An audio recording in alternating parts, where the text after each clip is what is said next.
Hello everybody, how are you all doing?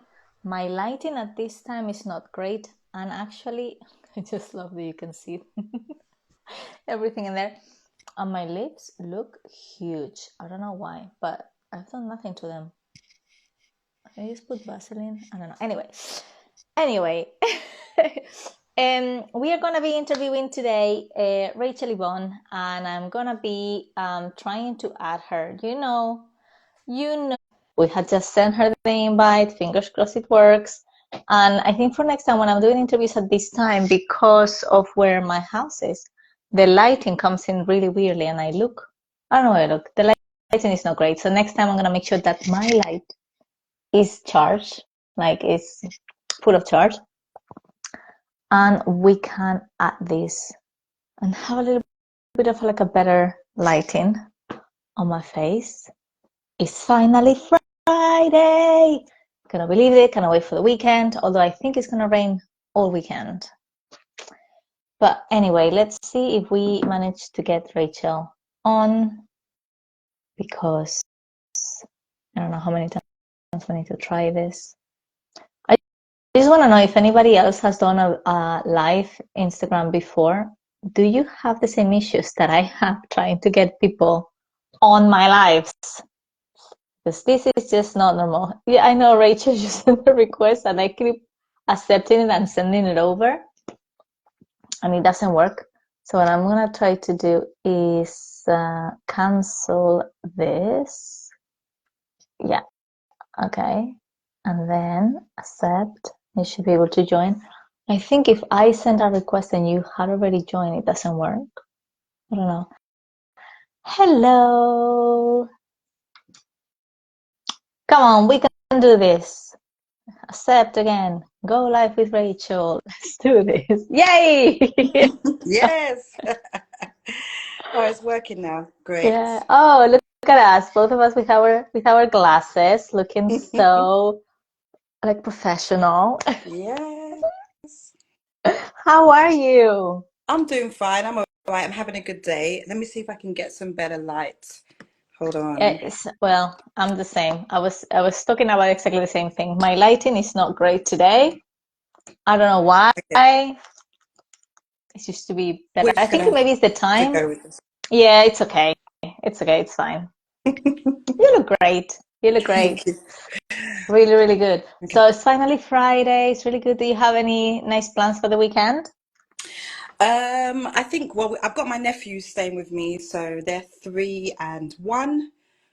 So it's quite a busy time with little ones. So Entertaining them, yeah, I'm right?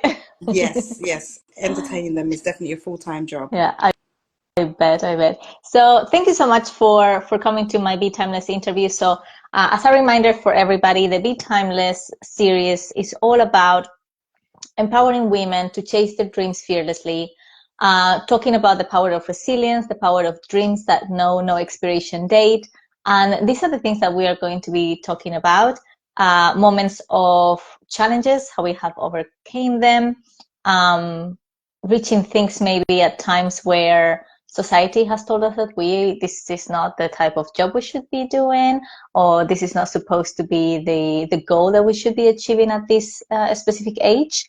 So maybe, Rachel, for everybody that doesn't know you, that might be my followers and they don't know you, could you please introduce yourself and telling us a little bit about you?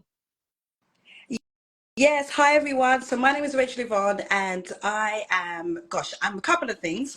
But one of the things that I have in common with Soraya is that I'm also a pageant girl. And so I love to participate in beauty pageants. We're going to talk a little bit about that in the future today. But I also am a minister, and I also am a coach. I'm a coach for women who want to embrace their femininity.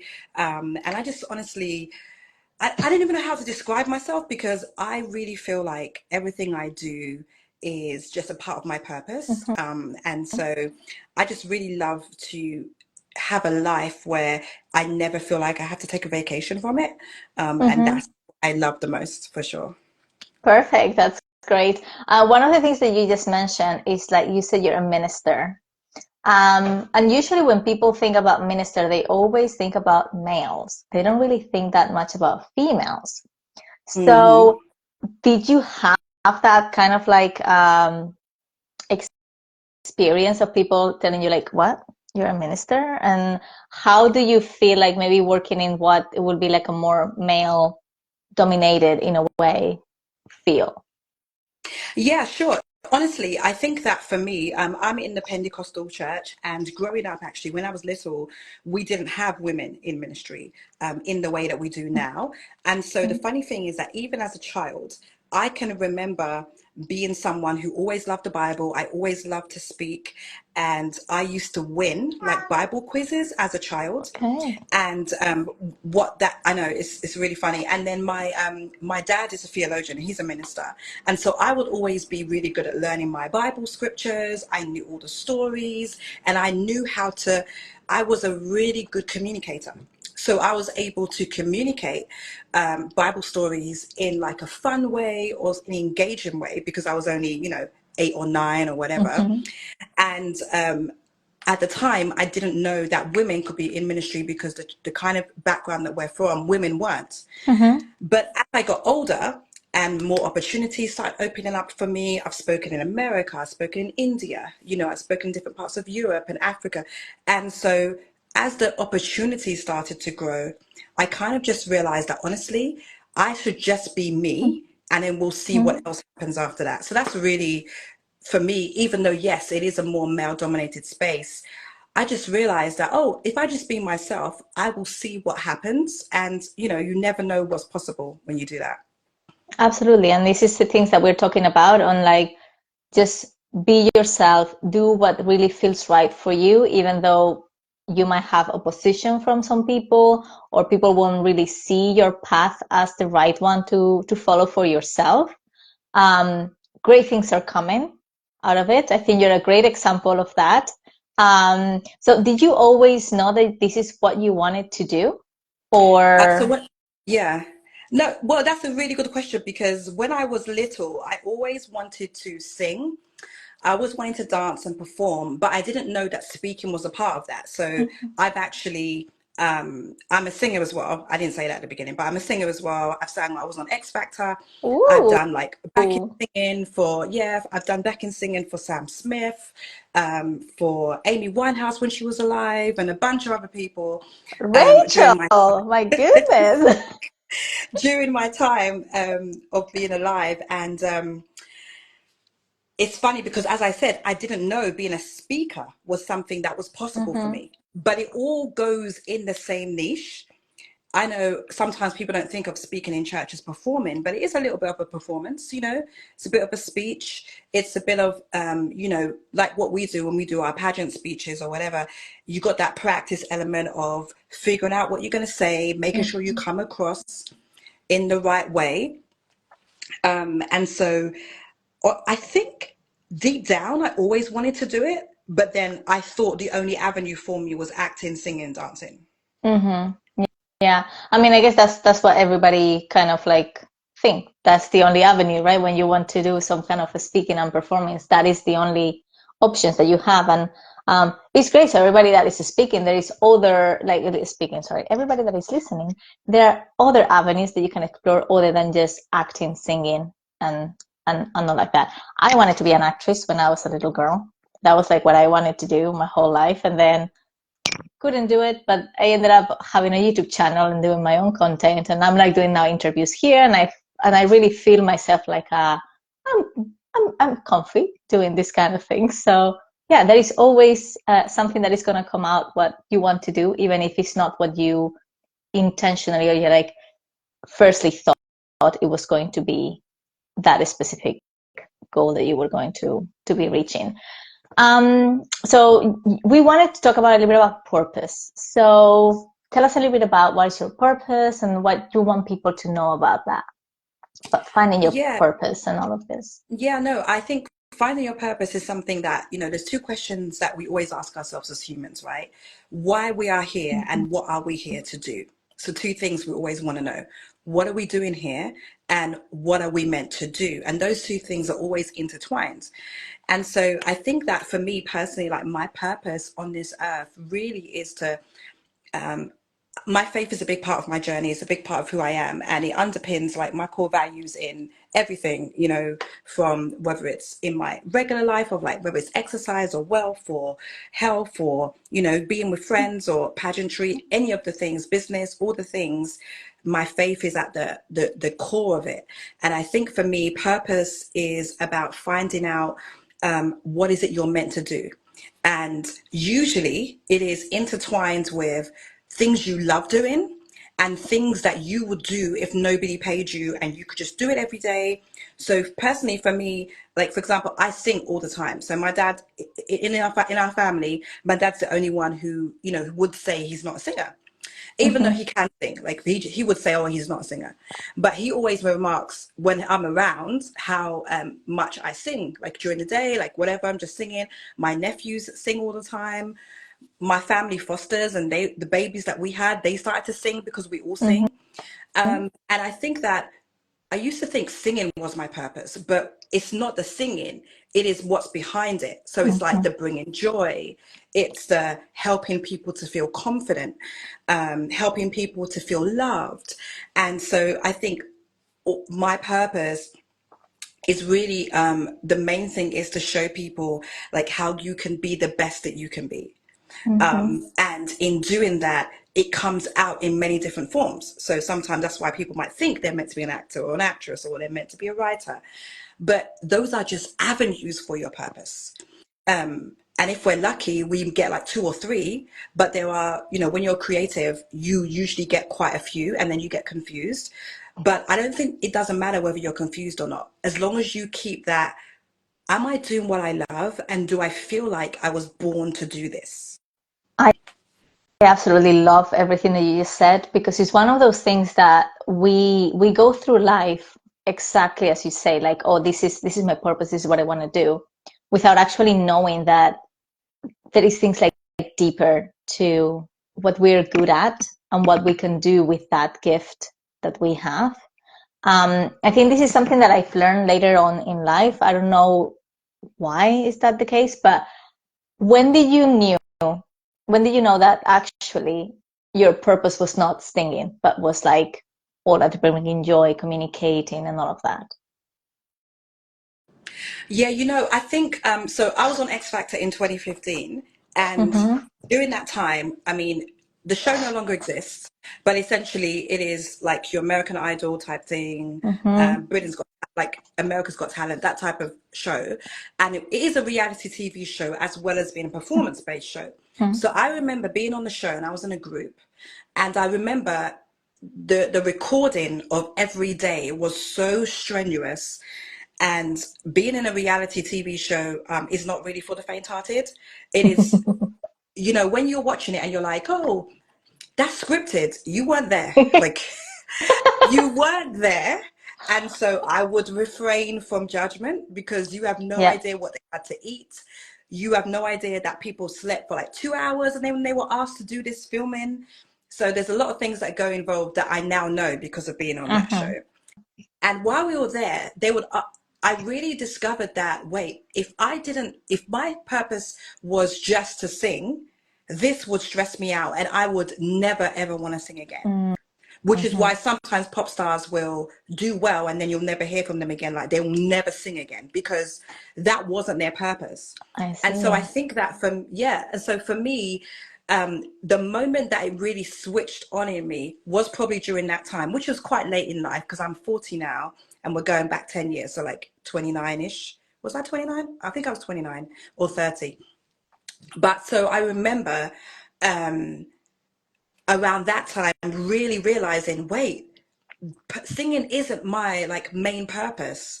Um, and I think it can only really click for everybody when you're faced with a situation where that thing that you thought was your purpose is being shaken. Absolutely. And literally, that's what happened to me as well.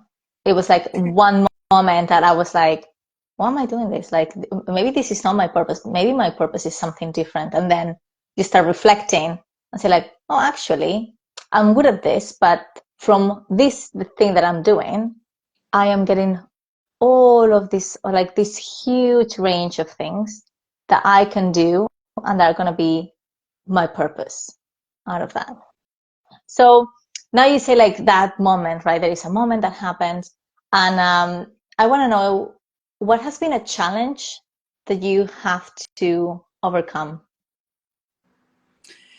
Yeah, gosh, I think, um, as I said, I turned 40 this year, and I think that when you start to like have milestone birthdays, you start to kind of do this like evaluation of where I'm at. Is my life what I expected it to be? Am I where I thought I would be?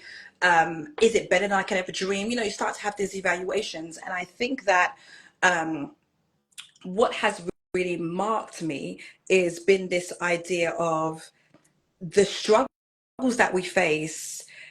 For me, so of course, I Mm-hmm. live in England, like we're both in England, and I have always lived in an area where there was more white people. Mm-hmm. We went to a school in Essex that was like, I was the only black girl in my school. My brother Mm-hmm. was the only black boy. So there were challenges around race that we faced, especially because it would be like you would be so different, but at the same time you'd got these challenges as well as the regular challenges of being a Mm-hmm. teenager, of being Yeah. a young person, of being a child. And I didn't really understand what was going on, but if I could look back, I can be like, oh, some of those challenges were race related, but I didn't know. So Yeah. I think that we can learn resilience. So that's one challenge I think I faced, and I think being a woman as well. Mm. I A woman in ministry, like we talked about, in the Yeah. church, and in a particular sphere of church where being a woman wasn't always celebrated in terms of ministry. Mm-hmm. And then on top of that, I've had quite a colorful relationship history, which we probably won't get into right now. But I've, been married. I've lost a baby. And a lot of these things have happened to me in the public. So I would be Mm. like, it would be like, you know, being with someone who's very popular, and then like it's all over social media, or like having celebrities at your wedding or whatever, and then it all blowing up in public, you know what I Mm-hmm. mean? And thankfully it's not like today, because if it was today's social media age, woo, Ooh. I don't know if I Ooh. would survive. I don't know if I would have survived, but thankfully it wasn't like it is now, Mm-hmm. because I think it would have been very different. And I think those things have been challenging, just in relationship history, being a woman, and obviously being black in Britain. But what's funny about those challenges is that in other places, those challenges have been assets. And I think Oh. that's what's really powerful. Yeah. So, like, when I'm in America, some of those challenges of being a black British woman, that's like a plus. They love the Mm-hmm. accent. They're super interested in knowing more about my story. In other parts of the world, my relationship history, they love it because they want to hear the realness of like, how are you able to be so amazing? Yeah. Tell me about pageantry, all the things. And those all those things together, even though they're challenges to some people, I think it's important that we assess our challenges, but also find out how can we flip them on their head and make them assets as well. That's a great point. That's really good.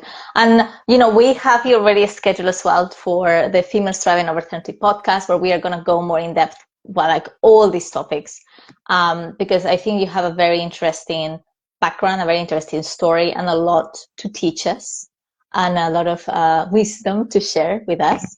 And we can maybe go through all of that things that you have just mentioned in terms of the challenges. Um, and I want to kind of like finish off a little bit like this interview with asking you like why did you decide to go into pageantry, and what has been your experience, and what are you doing next? Yes, pageantry. Gosh, I remember the first time I made an announcement on Instagram saying like I was doing my first official pageant, which was Galaxy last year, Galaxy Mm. 2024, three, Three. sorry. And yeah, last year was 23. And someone commented, they sent me a message. They said, "Of course you're doing pageants. I always thought that's what you did anyway. And I was like, oh, and it felt so on brand for me as a woman, to be in a pageant. I love the idea of like elegant style and like women celebrating their womanhood and femininity is really important to me. And just like letting girls and women know their identity is so Mm-hmm. important. So when I have some friends in America who are they're galaxy queens, and so Okay. they're older than me, right? So I remember saying to one of my friends, she lives in Florida. Her name's Delpha. She's a Coach Delpha, and she said to me, she was a galaxy queen, her and her twin sister. And I said to her, oh, I met her at an event that I was speaking at in Detroit in America. And I was like, oh my gosh, you do pageants. I've always wanted to do one. When I was in my 20s, I did Miss Jamaica UK, but I never went to the final because I had a place in the final, but then I didn't go to the final. I dropped out because I felt that it wasn't like for me, Oh. because I thought that I couldn't be in ministry and do pageantry. How wrong was I?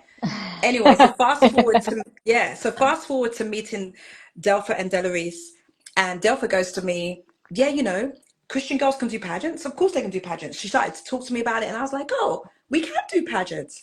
Then she said, um, even though you're over, like at the time I was like over 36, so we age out of most pageants, right? Mm-hmm. So I was like, well, we're too old for pageants. What are you talking about? And she was like, no. And she showed me this whole world of like Ms. and Mrs. and classic. And I was like, oh my God.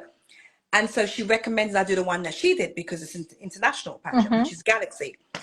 And so I did Galaxy last year, my first proper pageant final.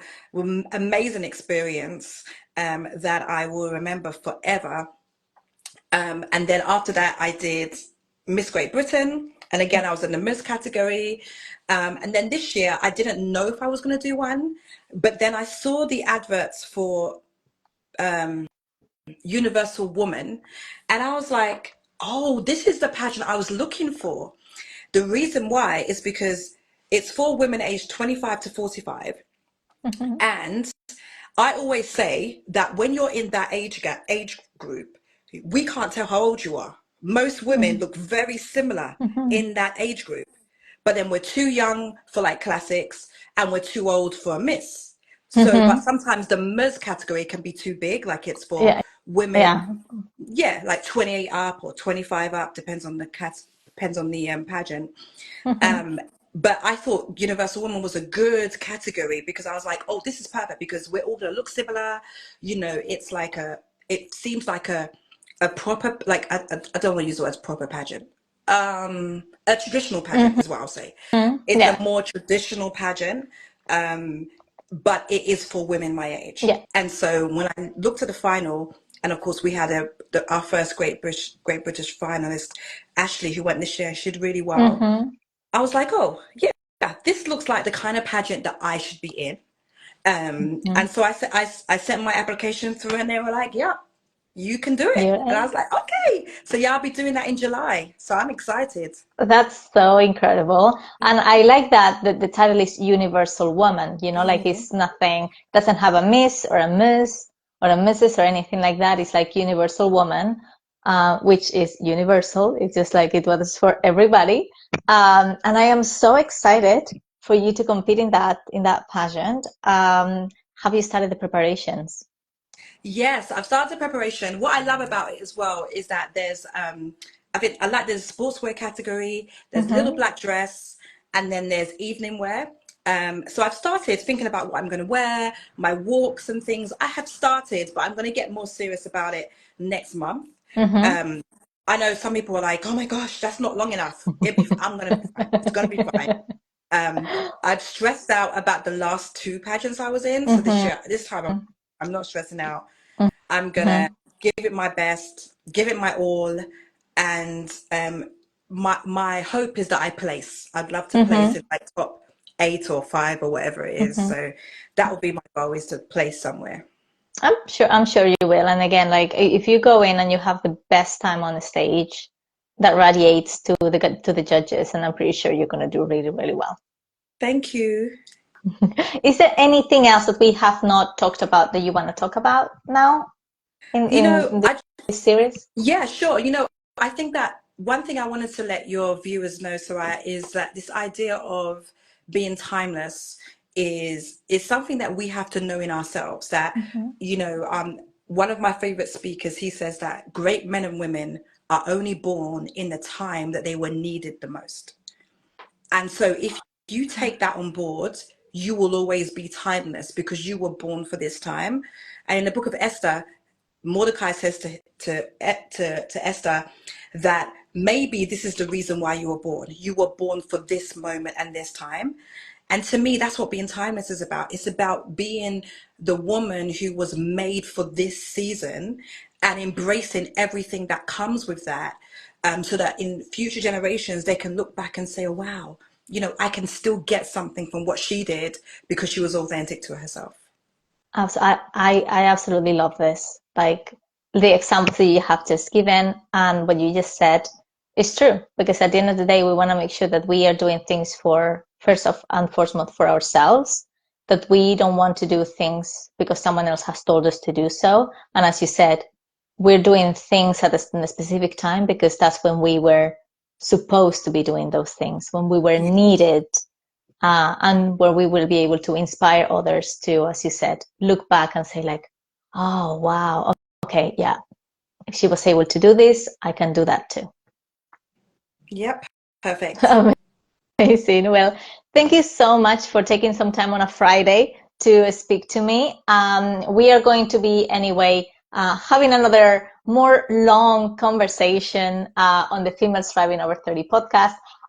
This interview will go as well in the Female Striving Over 30 unless it's very similar to what we record. So if this one goes in the podcast, where can people find you? Yeah. Yes, you can find me all over social media, Rachel Yvonne everywhere, TikTok, Threads, X, Facebook, here on Instagram. I also have my own pageant channel on here as well, which is Queen Rachel Yvonne. So if you want to get pageant related news, you can also go over there. Thank you so much, Soraya, for allowing me to be able to speak with you today.